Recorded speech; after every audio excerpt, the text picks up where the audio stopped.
The water in the Elizabeth River at Newport News, Virginia, is exactly 54 degrees Fahrenheit.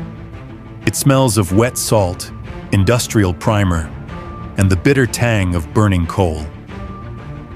On May 3, 1975, 97,000 tons of high-tensile steel, designated hull number CVN-68, slid into these waters. The vessel did not merely sit in the river, it displaced it with a terrifying, unyielding authority. This was the USS Nimitz, the absolute apex of industrial-era naval architecture, built by engineers who carved a machine out of steel designed to do one thing: sustain a high-tempo air war indefinitely, thousands of miles from a friendly shore, while surviving anything short of a direct nuclear strike. The ship was engineered with an expected service life of 50 years. Every structural beam, hydraulic line, and bulkhead was over-engineered by a factor of 3. The naval architects at Newport News calculated the ship's reserve buoyancy with an almost religious reverence, leaving an immense margin for future growth. A deep, hidden reservoir of buoyancy designed to absorb the weight of future weapons, future radars, and future wars. For its first 30 years, the Nimitz fulfilled that promise with cold, clockwork perfection. It shrugged off collisions, absorbed the shockwaves of catastrophic flight deck explosions, and sailed through the eye of typhoons that broke lesser warships in half. It was the premier instrument of American global power projection, a sovereign piece of mobile territory that could move at over 30 knots and stay on station until the food in the storerooms ran out. Beneath the flight deck, down in the deep, fluorescent-lit spaces where the air is permanently pressurized to keep out chemical contaminants, lies the mechanical heart of the machine. The propulsion of the Nimitz is dictated by 2 Westinghouse A4W pressurized water nuclear reactors. These reactors do not utilize uranium-235 in the low concentrations found in civilian power grids. They burn weapons-grade material, packed into fuel elements designed to withstand the violent pitching of a hull operating in Sea State 6. The cores generate a combined thermal output of approximately 550 megawatts. The process is silent, invisible, and lethal.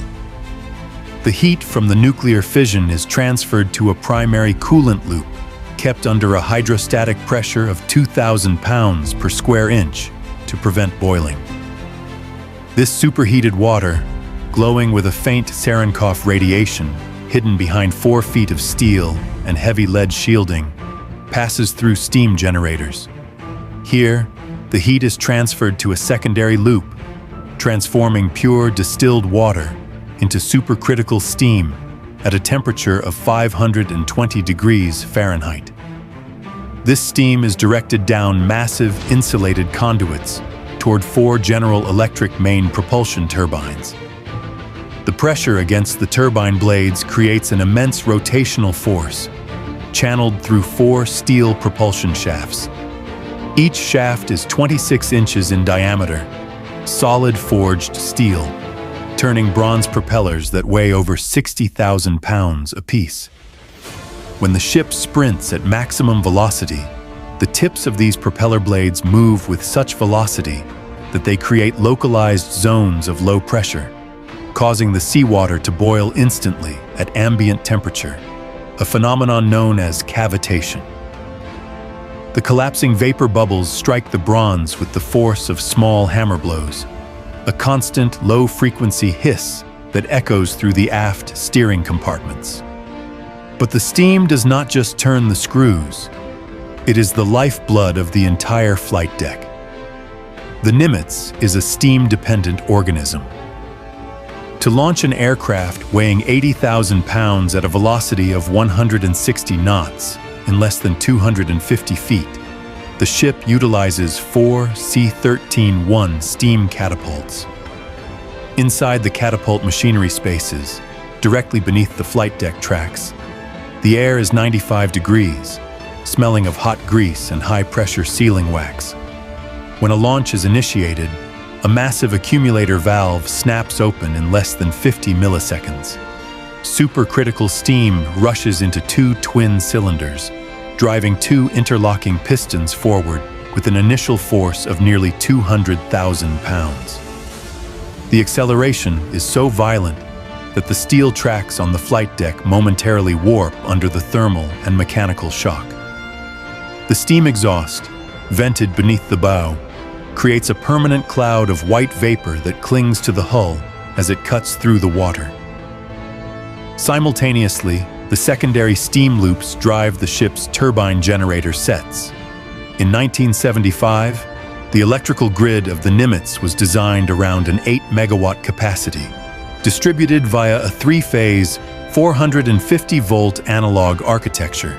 It was more than enough power to run the ship's legacy air search radars, power the hydraulic pumps for the massive aircraft elevators, and illuminate the 3,000 compartments where the crew lived and worked. The ship's internal wiring was a triumph of localized isolation.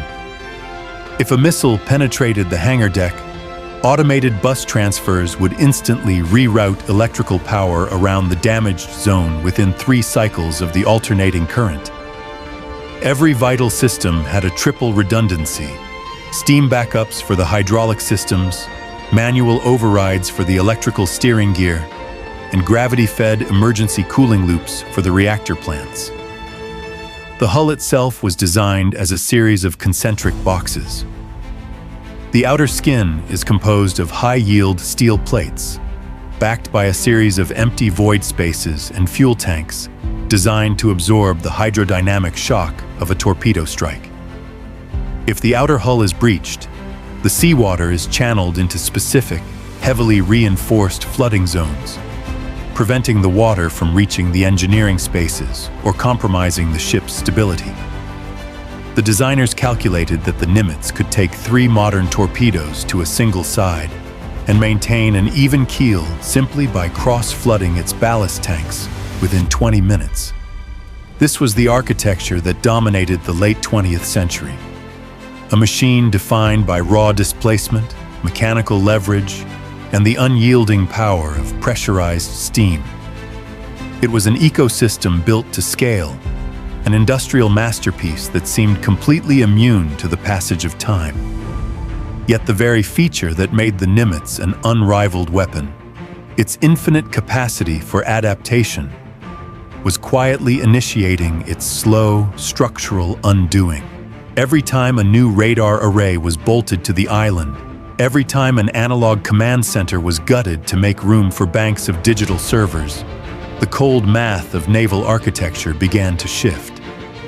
The reserve buoyancy, that invisible safety margin calculated so carefully in 1975, was being consumed pound by pound, inch by inch, until the ship began to lose its grip on the sea. The undoing of the USS Nimitz did not occur with a catastrophic explosion or a structural failure during a high-speed turn. It began as a series of decimal points on a weight and stability spreadsheet in the late 1980s. In naval architecture, a ship's life cycle is governed by 3 immutable numbers: displacement, center of gravity, and metacentric height.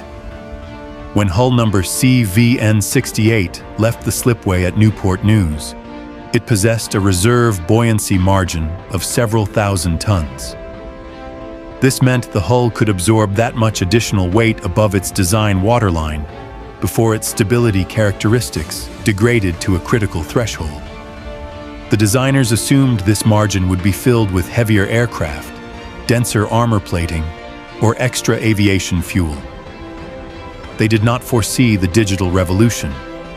They did not foresee that the analog, steam-reliant ecosystem of 1975 would be forced to morph into a floating, high-density data center. The transition was gradual, almost imperceptible on a year-to-year timeline. It began with the retirement of the F-14 Tomcat and the introduction of the F/A-18E/F Super Hornet. The aircraft themselves were not significantly heavier, but the infrastructure required to support them was radically different. Digital diagnostic bays replaced mechanical workshops. Solid-state servers replaced paper filing cabinets. Then came the sensor suites. The legacy AN/SPS-48 air search radar, a relatively lightweight rotating mattress antenna, was supplemented and eventually replaced by heavy multi-face phased array radar systems. To mount these massive solid-state radar faces, naval engineers had to bolt hundreds of tons of structural steel high up on the ship's island superstructure. In the cold algebra of marine engineering, adding weight high above the waterline is a compounding sin. Every pound added to the island elevates the ship's vertical center of gravity. As the center of gravity rises, the distance between it and the metacenter shrinks. This distance, the metacentric height, is the primary metric that dictates a warship's stability. A large metacentric height means a ship has a strong righting arm. When a wave pushes it over, the hull violently forces itself back to an upright position. As it decreases, the righting arm weakens. The ship becomes sluggish. It rolls deeper into the swells, and it takes longer, dangerously longer, to recover. By the mid-2000s, the Nimitz was suffering from a terminal structural diagnosis. It was top-heavy, and it was riding low. To offset the rising center of gravity and maintain a safe metacentric height, the Navy was forced to perform a crude, low-tech countermeasure, adding permanent solid ballast to the lowest voids of the ship's hull. Hundreds of tons of dense lead bricks were packed into the bilge spaces beneath the reactor compartments. This lowered the center of gravity back into the safety zone, but it introduced a second, systemic paradox. The lead bricks did not disappear. They added raw, dead weight to the hull. The Nimitz was now caught in a structural death spiral. Every modernization configuration audit demanded more electrical power, which required heavier generators, which required denser cooling loops, which elevated the center of gravity, which required more lead ballast in the bilges. The ship's total displacement climbed from its original 97,000 tons to over 102,000 tons. The hull was sinking into the ocean under the sheer mass of its own modernizations. The baseline waterline calculated in 1975 was gone. The ship now sat nearly 3 feet lower in the water than its designers intended. This structural subsidence completely altered the ship's hydrodynamic profile. The bow wave shifted, creating massive drag that forced the propulsion shafts to output more horsepower just to maintain fleet speed. The freeboard, the distance from the waterline to the lowest open deck, was severely compromised. The ocean was now physically closer to the ship's vital organs than it had ever been in the history of the class. During a late autumn deployment in the North Atlantic, with the sea at sea state 7, the air temperature drops to 34 degrees Fahrenheit. The wind screams off the Icelandic shelf at 45 knots. The water beneath the hull is a slate-gray abyss. In 1975, a North Atlantic gale was a routine operational environment for this ship. The hull would slice through 30-foot swells with a stately, predictable pitch. But at over 102,000 tons of displacement, the experience is fundamentally transformed. The ship does not rise over the swells, it plows through them. Because the hull is riding 3 feet lower in the water, the massive starboard and port cathead structures, the protruding steel shelves that support the forward catapults, are no longer safe from the sea. When the bow drops into a trough, the oncoming wave does not break against the armored belt of the hull. It slams directly into the underside of the flight deck overhang with a sound like a supersonic artillery detonation. The impact creates a violent, low-frequency shudder that ripples through all 24 levels of the ship. Down in the forward berthing spaces, directly beneath the catapult bays, the crew cannot sleep. The overhead steel beams, 4 inches thick and forged from high-yield hull steel, visually flex under the dynamic load of the seawater. The rivets and weld seams hum at a frequency of 12 Hz, the exact resonant frequency that causes human nausea and cognitive fatigue. The real crisis, however, is hidden inside the ship's internal drainage and ventilation systems. Warships are designed with a complex network of overboard discharge valves designed to vent gray water, sewage, and cooling exhaust directly into the sea via gravity. These openings were engineered to sit safely above the maximum operational waterline. They are now submerged. When the Nimitz rolls 5 degrees to starboard in a heavy sea, dozens of these discharge ports are forced below the hydrostatic pressure line of the ocean. The gravity-fed drainage lines back up instantly. Seawater, driven by the immense weight of the Atlantic swells, forces its way backward through the piping. In the secondary sanitary spaces on the lower decks, the pressure overcomes the mechanical check valves. The smell of raw sewage, mixed with the sharp, chemical odor of marine gas oil, fills the narrow passageways. Damage control teams are permanently deployed with hydraulic jacks and shores, manually bracing the internal deck drains to prevent localized flooding. The ozone from short-circuiting auxiliary pumps hangs thick in the air as they run continuously to clear water from the deck plates. Simultaneously, the reduced freeboard introduces a lethal vulnerability to the ship's auxiliary machinery spaces. To cool the massive banks of solid-state electronics and server racks that comprise the ship's modern combat system, engineers had to install supplemental air conditioning plants on the lower decks. These plants rely on sea suction valves located low in the hull to draw in cold water for heat exchange. Because the ship is sitting so low, the static hydrostatic pressure on these intake valves is significantly higher than their design specifications. The sealing gaskets, composed of synthetic rubber compounds engineered in the late 20th century, are under a continuous, unyielding hydraulic stress. During a high-speed sprint to launch aircraft into the gale, a gasket on air conditioning plant number 3 ruptures. The failure is instantaneous. A jet of high-pressure seawater, at a temperature of 36 degrees, shoots across the auxiliary machinery space at a velocity of 80 feet per second.